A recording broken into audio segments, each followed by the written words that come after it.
Hello students, नमस्कार। मैं CP Singh आज फिर आपके साथ एक इम्पोर्टेंट टॉपिक लेकर आपके बीच हाजिर हूँ।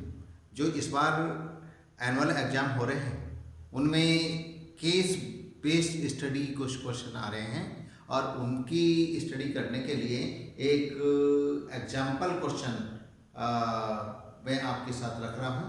अगर आप इस तरह के एग्जाम्पल्स को समझ लेंगे तो एग्जाम में आने वाले क्वेश्चंस को भी आप सॉल्व कर सकते हैं। जैसे चलिए आइए देखिए, एक केस बेस्ड स्टडी कुछ क्वेश्चन इस तरह से है। Sachin want to make a circular park. Sachin एक सर्कुलर पार्क बनाना चाहता है।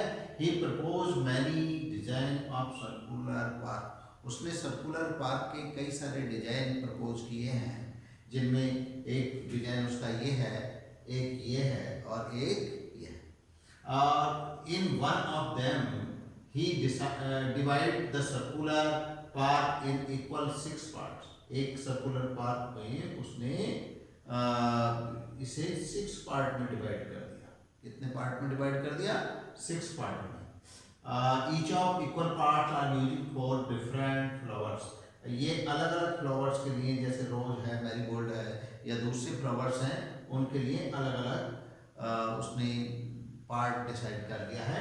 उसके बाद ही construct the path around the park, और उसने इसके चारों ओर एक मतलब रास्ता मींस पाथ भी बनाया है, जो प्रपोज किया है। और इसका जो डायमीटर है, जो विदाउट पाथ डायमीटर है, दैट इज द 14 मीटर। वो कितना है? 14 मीटर है विदाउट पाथ। अब आपको इन्हें ठीक से देखना है। अब इसके बाद कुछ क्वेश्चंस हैं, उनके आंसर आपको देने हैं। आइए समझते हैं what are the questions. Read carefully and answer the following questions. इसे सावधानी से पढ़ना है और इन क्वेश्चंस के आंसर आपको देने हैं। क्या क्वेश्चंस हैं? इन फिगर फर्स्ट, पहली वाली फिगर, जो ये वाली फिगर है, आप देखिए, इसमें एक XZ is the diameter given है। उसमें एक डायमीटर है सर्कल का या सर्कुलर पाथ का। अब इसमें ये वाला एंगल पूछा है। ये इस एंगल को बताने के लिए हमें समझना होगा जो मतलब सेमी सर्कल को समझना होगा। कोई अगर सर्कल है, उसमें आप डायमीटर अगर ड्रॉ कर देते हैं, तो डायमीटर जो होता है वो कॉर्ड होती है जो सेंटर से होकर जाती है। तो डायमीटर सेमी सर्कल में डिवाइड कर देता है किसी सर्कल को। तो इसमें और सेमी सर्कल के अंदर बनने वाला जो एंगल होता है, ऑलवेज भी राइट एंगल, वो हमेशा राइट एंगल होता है। तो ये वाला एंगल जो बनेगा, it is the measure of 90 degree. ये हमेशा 90 डिग्री का बनेगा। अंडरस्टूड? तो इससे हमारे जो पहला वाला क्वेश्चन है, इससे हमें पता लग जाएगा जो एंगल ये पूछा गया था, it is the angle of 90 degree. तो आप इसका आंसर दे सकते हैं, angle XYZ equal 90 degree. Understood? Reason दे सकते हैं because it is the angle of semi circle, क्योंकि ये सेमी सर्कल का एंगल है, इसलिए इसकी वैल्यू 90 डिग्री होगी। Next question, in the figure second. Figure second को देखेंगे अब हम। ये फिगर सेकंड है। फिगर सेकंड में आपसे पूछा गया एंगल AOB, ये वाला एंगल पूछा गया। अब हम यहाँ पर देखेंगे कि ये कितने पार्ट बने। 1 2 3 4 5 6 पार्ट में डिवाइड है, और टोटल एंगल कितना होता है? 360। 6 पार्ट में डिवाइड किया गया किसको? 360 को। टोटल एंगल होता है 360। तो 360 को आप डिवाइड कर देंगे 6 से, क्योंकि 6 इक्वल पार्ट्स बने। तो 6 से डिवाइड करने पर क्या होगा? You can find the angle of, तो इसका जो एंगल आएगा that will be the 60 degree. वो एंगल कितना होगा? वो एंगल 60 डिग्री होगा। कितना होगा? 60 डिग्री होगा। तो आप इस एंगल को भी फाइंड कर सकते हैं because it's value is 60 degree. Understood. Next one, अब हम चलते हैं क्वेश्चन नंबर 3 की ओर। If the diameter of path without path, अगर बिना पाथ के इसका जो डायमीटर है it is 14 metre, it is 14 metre, ऐसे देख सकते हैं आप, ये वाला 14 मीटर है, तो 14 मीटर है और क्या दिया है, and diameter with path, with path,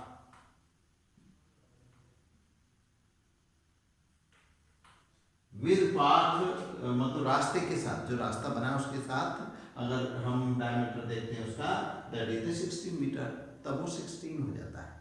तो हमसे पूछा गया है what is the width of path, रास्ते की जो चौड़ाई है वो कितनी होगी। तो हम रेडियस निकाल लेते हैं, एक तो रेडियस विद पाथ और रेडियस विदाउट पाथ। तो रेडियस मान लीजिए इस तरह से ये क्वेश्चन बनेगा, ये with path without path radius आएगी, क्योंकि ये 14 है तो रेडियस हो गई यहाँ पर 7, और अगर हम विद पाथ की बात कर रहे हैं तो ये डायमीटर दे रखा है आपका 16, तो ये हो जाएगा 8, तो ये वाला जो पार्ट है ये 8 हो रहा है इतना, और इतना है 7, तो इतना कितना होगा। तो आप विद पाथ वाली रेडियस से विदाउट पाथ वाली रेडियस को माइनस कर देंगे तो आपको विथ ऑफ पाथ मिल जाएगा। क्या मिल जाएगा आपको? Width of path. दैट ये कितना आएगा? 8 माइनस 7 मीटर इक्वल 1 मीटर। जो रास्ते की चौड़ाई होगी यहाँ पर, पाथ की जो चौड़ाई होगी that will be the 1 metre, वो 1 मीटर होगी। अब हम चलते हैं नेक्स्ट क्वेश्चन की ओर। तो हमारा नेक्स्ट क्वेश्चन है ये देखिए, फोर्थ वाला question in figure third. Figure third में आ जाइए। If P Q R is an equilateral triangle, कैसा ट्रायंगल है? इक्विलेटरल। ये पी क्यू आर एक इक्विलेटरल ट्रायंगल है and O is the centre, ये ओ सेंटर है सर्कल का, और then find the value of Q O R. ये वाला एंगल आपसे पूछा गया है। तो इसमें बताने के लिए आप क्या कर सकते हैं, आपको कोई एक बात पता है कि angle of equilateral triangle is 60 degree. जो इक्विलेटरल ट्रायंगल के एंगल होते हैं वो 60 डिग्री के होते हैं। एक आपने और पढ़ा होगा कि अगर कोई सर्कल है, सर्कल में इस तरह से दो एक एंगल बन सकता है सेंटर पर और एक बन सकता है सर्कल पर, मीन सर्कमफ्रेंस पर। अगर आपको ये वाला एंगल पता है तो ये सेंटर वाला एंगल हमेशा इसका डबल होता है। अगर ये x है तो ये 2x होगा। यहाँ भी आप ये रूल फॉलो कर सकते हैं। ये 60 है तो इसका डबल 120 होगा। कितना होगा ये एंगल? तो angle Q O R equal होगा 120 डिग्री। तो इसका रीजन आप दे सकते हैं। Angle of the centre is the double of the angle of circle. अगर एक ही आर्क से एक एंगल सेंटर पे बनता है और एक एंगल सर्कल पे बनता है तो सेंटर वाला angle always be double of the angle of circle, means circumference. Circumference पे बने एंगल का डबल होता है सेंटर पर बना एंगल। तो अगर ये 60 डिग्री है तो ये 120 डिग्री होगा। इस तरह से 4 क्वेश्चंस इसमें हमने लिए थे और ये 4 क्वेश्चंस के आंसर आपको शायद समझ में आ गए होंगे। अगर समझ में आने में कोई प्रॉब्लम आती है तो आप पता कर सकते हैं और स्टडी करके। इस तरह के और दूसरे क्वेश्चन हो सकते हैं। मतलब हमने यहाँ पार्क की बात की है, यहाँ पे कोई डिजाइन कागज से भी काटे गए हो सकते हैं। कागज से काट के डिजाइन बनाए गए, सर्कुलर बनाए जा सकते हैं। अगर सर्कल के चैप्टर से है आपकी केस बेस स्टडी तो उसमें डिजाइन की बात हो सकती है, दीवार पे बनाए गए डिजाइन हो सकते हैं, दीवार पे बनाएगी या फ्लोर पर डोर में बनाई गई रंगोली हो सकती है। तो रंगोली पर भी ये क्वेश्चन पूछे जा सकते हैं। रंगोली में आपसे पूछा जा सकता है कि उसके इतने पार्ट किए गए हैं, या उसके अंदर इक्विलेटरल ट्रायंगल बना है, या इसी तरह से बहुत सारी बातें हो सकती हैं। अगर आपको कोई क्वेश्चन इस तरह के मिलते हैं, आप डिस्कस करना चाहते हैं तो डिस्कस कर सकते हैं। आपको हम उसके आपकी प्रॉब्लम्स को सॉल्व करेंगे। और thank you for the watching the video for today. Okay, thank you.